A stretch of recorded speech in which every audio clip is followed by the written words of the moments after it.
for migration. In Nigeria, human trafficking and smuggling of migrants remains a challenge. Osogbo explains what some organizations are doing to help hundreds of trafficking victims. International Organization for Migration says in the year 2020, over 96,000 African migrants crossed the Mediterranean Sea to Europe.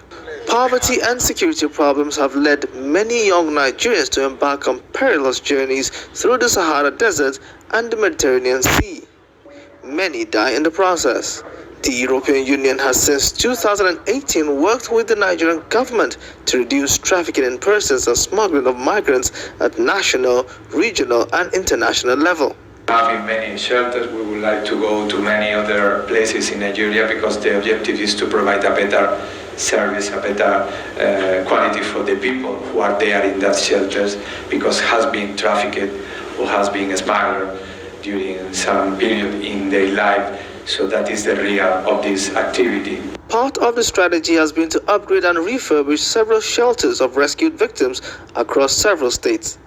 NAPTIP shelters and those run by the network of civil society organizations against child trafficking, abuse and labor are beneficiaries of the upgrade sponsored by the EU and implemented by the International Ibero-American Foundation for Administration and Public Policies. Because when these victims are rescued, they need to be properly rehabilitated, they need to be empowered, they need to be integrated. But before we do all this, they need shelter.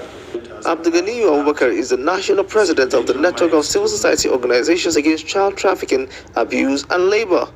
He says having a good shelter is key to the rehabilitation of victims of trafficking.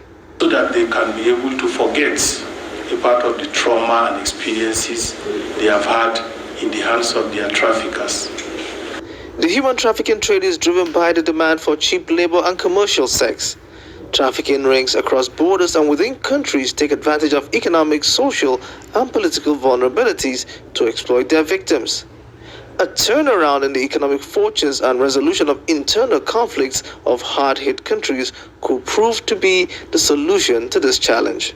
Shagujumu, Silverbird News 24. The Plateau State government is seeking the partnership of the British government to strengthen the state's peace-building agency.